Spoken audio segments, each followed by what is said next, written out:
And నిన్నో మొన్నో ఒక Chinese security firm వెజిల్ని కూడా వాళ్ళు తీసేసుకున్నారు. వాళ్ళు తీసుకున్నారు. సో ఇరాన్ తీసేసుకుంది చైనాది. అంటే ఒక ఏదైతే ఇల్యూషన్ జనాలకి క్రియేట్ అయిందో చైనా కంట్రోల్ చేస్తుందని అది బస్ట్ అయింది. చైనా సొంతంగా విమానాలు తయారు చేయాలనే ప్రయత్నంలో ఉంది. కానీ ఇప్పుడు అది వద్దని బోయింగ్ తీసుకుంటోంది. అగ్రికల్చర్ బ్యాన్ పెట్టారు. ఇప్పుడు అగ్రికల్చర్ ప్రోడక్ట్స్ తీసుకుంటున్నారు. సోయాబీన్స్ వేరే ఏవైతే ఉంటాయి. యానిమల్ హస్బెండరీకి వచ్చేప్పటికి బీఫ్ కూడా బ్యాన్ పెట్టారు. బీఫ్ తీసుకుంటున్నారు. ఆయిల్ ట్రంపే స్పష్టంగా చెప్పారు, టెక్సాస్ లూసియానా నుంచి మనం ఆయిల్ పంపిస్తాం, వెసల్స్ వస్తాయని. సో అంటే యాక్షన్ పరంగా చూసుకుంటే చైనాకి అప్పర్ హ్యాండ్ యుఎస్కి అప్పర్ హ్యాండ్ వచ్చింది. సో చైనాకి ఏమొచ్చింది ఇన్ రిటర్న్? చైనాకి వచ్చిన గ్యారంటీ ఒక్కట్లేదు. చైనాకి ఇప్పుడు తెలుసు అంత డిమాండ్ చేసే పరిస్థితిలో లేదని.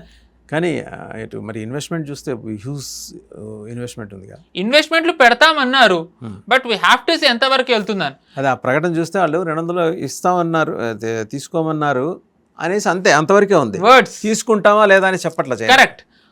వర్డ్స్ పరంగా చైనా చాలా పెద్ద పెద్ద స్టేట్మెంట్స్ ఇచ్చింది. ఒక ట్రాప్ ఏదో మీరు చేయకూడదని చెప్పి, యుఎస్ డిక్లైనింగ్ పవర్ అని చెప్పి ఇవన్నీ అంది. డిక్లైనింగ్ పవర్ కుడ్ బి, కానీ ఏ దేశం ఆ స్థానాన్ని తీసుకునే ఇప్పుడు పొజిషన్లో ఉందండి. China is nowhere close. Russia out of the picture. Bharat not yet. మనం అవ్వమనట్లే. ప్రస్తుతం ఉన్న పరిస్థితుల్లో మనం ఆ పొజిషన్లో లేం. సో ఎవరు ఇంకా యుఎస్కి ఎదురుగా నిలబడగలరు? చైనా లేదు. సో ఏంటంటే చైనాని కంటైన్ చేసే ప్రక్రియ నేబర్హుడ్ ద్వారా చేస్తుంది. అండ్ మొన్ననే ఒక వార్త వచ్చింది, బంగ్లాదేశ్కి యుఎస్కి మధ్య ఒక అగ్రిమెంట్ జరుగుతోంది. ఆ అగ్రిమెంట్ ఏంటి అంటే యుఎస్ నేవీ బంగ్లాదేశ్ పోర్టుకి వచ్చి ఆగచ్చు, లాజిస్టిక్స్ సపోర్ట్, ఇంటెలిజెన్స్ సపోర్ట్ చేయొచ్చు అని.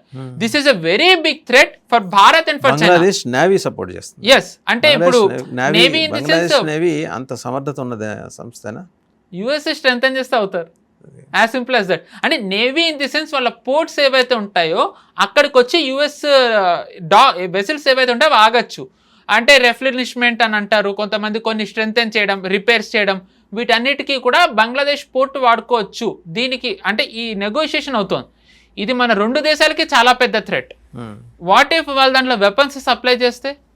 వాట్ ఇఫ్ దాంట్లో ఎవరైనా టెర్రరిస్టులను పంపిస్తే? వాట్ ఇఫ్ వాళ్ళు ఇంకా దేనికన్నా వాడితే? ఐడెంటిఫై చేశారు వాళ్ళు ఏంటంటే సారీ బంగ్లాదేశ్లో ఏ పోర్ట్ని ఐడెంటిఫై చేశారు ఎగ్జాక్ట్గా? పోర్ట్ ఇంకా రాలేదు. ఆ న్యూస్ ఎగ్జాక్ట్ పోర్ట్ ఏంటి అనేది రాలేదు. బట్ ఏంటంటే ఈ నెగోషియేషన్ అవుతుంది, కన్ఫర్మ్ చేశారు. సో అంటే మామూలుగా చైనాది అంటారు స్ట్రింగ్ ఆఫ్ పర్ల్స్ అనో ఏదో ఒక ట్రాప్ అని అంటారు. దానికంటే చెప్పాలంటే 10 times డేంజరస్ ట్రాప్ భారత్కిను ఇంకా చైనాకి వేస్తుంది. So this has to be contained. So చాలామంది అనుకుంటున్నారు China is an emerging power, could be. But ఇప్పుడున్న పరిస్థితుల్లో యుఎస్ అండ్ చైనా రెండింటిని కూడా భారత్ చైనా రెండింటిని కూడా యుఎస్ కంటైన్ చేస్తుంది. అండ్ మనం హుక్ ఆర్ క్రూక్ యుఎస్ని మన నేబర్హుడ్లో వీకెన్ చేయాలి. చేయకపోయినట్టయితే గనక ఎస్పెషల్లీ ఎమర్జ్ అవుతున్న టైంలో భారత్కి ఇది చాలా కష్టం. ఫ్యూచర్లో ఇంకా ఒకవేళ హైపోథెటికల్లీ చైనాని గనక వీళ్ళు డౌన్ చేసినట్టయితే ద ఓన్లీ ఫోకస్ వీళ్ళకు ఉండేది భారత్ మీదే. ఇంకా భారత్ ఒక్కటే దృష్టి ఉంటుంది. అప్పుడు మనకి ఇంకా కష్టం అవుతుంది. So we have no time, we have to grow, we have to strengthen. I think అందుకే మనం కూడా ఇప్పుడు గ్రేట్ నికోబార్లో మనం పోర్ట్ కట్టాలి, సో దట్ మన నేవీని అక్కడ స్ట్రెంథెన్ చేయొచ్చు అని అంటున్నాం.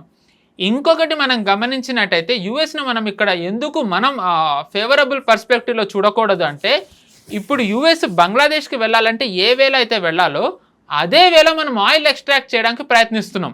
ఎగ్జాక్ట్లీ. ఒక్కసారి ఆయిల్ వచ్చింది అని అంటే గనక యుఎస్ ఖచ్చితంగా కన్నేస్తుంది. మనం చూసాం ఇరాన్లో ఎలాగందో, వెనిజులాలో కేవలం ఆయిల్ కోసమే ఎలా వెళ్ళిందో చూసాం. భారత్ గనక ఆయిల్ వచ్చింది అని అంటే గనక మన గ్రోత్ విల్ బి అన్పారలల్డ్. అంటే ఇప్పుడు 6-8 ఉన్నది 10-12 అంతకంటే ఎక్కువ వెళ్ళినా మనం ఆశ్చర్యపోక్కర్లేదు. సో యుఎస్ ఖచ్చితంగా దానికి ఒప్పుకోదు. సో ఒక పక్కన మనం ఆయిల్ ఎక్స్ట్రాక్ట్ చేస్తూ మనని మనం స్ట్రెంథెన్ చేసుకుంటూ యుఎస్ని ఎలా మనం వీకెన్ చేయలేం, కంటైన్ ఎలా చేయాలో మనం ఆలోచించుకుంటూ ఉండాలి. And at the same time చైనాలో కూడా ఏం జరుగుతుందో చూడాల్సిన అవసరం మనకుంది. చైనాలో ఎంత ఫాస్ట్ చైనాలో ఏం జరుగుతుందని ఎవరికి తెలియదు, తెలుస్తుందండి, మనకి బయటికి రాదు. మనకి బయటికి రాదు, కానీ our intelligence is not really that poor. మనకి తెలుస్తుంది చైనా ఏం చేస్తుందో, ఎటు వెళ్తుంది. నేను ఎందుకు చైనా మీద మనం కన్నేసి ఉంచాలన్నాను అంటే, చైనా చేసే మూవ్స్ బట్టి అది ఎంత కాలం యుఎస్ని కంటైన్ చేయగలదో మనకి తెలుస్తుంది. సో దట్ మన అడుగులు దాన్ని బట్టి ఎంత వేగంగా వేయాలి అనేది మనం ఒక నిర్ధారణకి రావచ్చు. రాబోయే కాలం చాలా టఫ్ టైం. లెట్స్ హోప్ మనం దీన్ని చాలా సక్సెస్ఫుల్గానే ఓవర్కమ్ అవుతామనే కోరుకుందాం. మన వరకు మనం ఓవర్కమ్ అవుతాం. బట్ చైనా భారత్ కలిసి సంయుక్తంగా యుఎస్ని కంటైన్ చేయాలంటే అది జరిగే పని కాదు, అది ఇంపాసిబుల్. రెండోది ఏంటంటే, సహజంగానే చైనా అసలు మనని కన్సిడర్ చేయదు. కొందరు senior diplomats, those who worked as high commissioners and ambassadors across some 30 to 35 nations, ఒక ఆయనతో నేను మాట్లాడుతుంటే ఆయన అన్నారు, చైనా మొన్న మధ్య దాకా అసలు మనల్ని పురుగులు చూసినట్టు వాళ్ళ డిప్లొమాట్స్, వాళ్ళ రాయవాళ్ళు చూసేవాళ్ళట. So you are from India అంటే ఇది ఓకే ఓకే అలా చూసేవారట. బట్ మనకి పోస్ట్ 2014లో చైనా మన పట్ల తన దృక్పథం మార్చుకుంది, మర్యాద ఇవ్వటం మొదలెట్టారు. సో అయినా కూడా చైనా పక్కలో బల్లం దుప్పట్లో విన్నారు. దాన్ని మనం నమ్మలేం కదా. యుఎస్ని కంటైన్ చేయాలంటే మనంగా చేసుకోవాల్సిందే. ఎగ్జాక్ట్లీ. చైనాని నమ్మి వండిస్తే రేపు పొద్దున వాడు మన ఎత్తున ఇక్కడ డాన్స్ ఆల్రెడీ కట్టి డాన్స్ చేస్తున్నాడు. అరుణాచల్ మీద నెల రోజులకు 2 మ్యాపులు రిలీజ్ చేస్తాడు, పేర్లు మారుస్తుంటాడు. ఇదంతా టు క్రియేట్ కన్ఫ్యూజన్. ఈవెన్ అలాంటి వాడిని మనం నమ్మకూడదు 100%.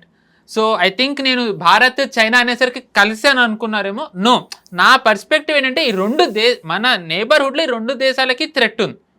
మీరు అన్నట్టుగా Bharat is on its own అండి, మనకెవ్వరూ రారు. No Russia, no Israel.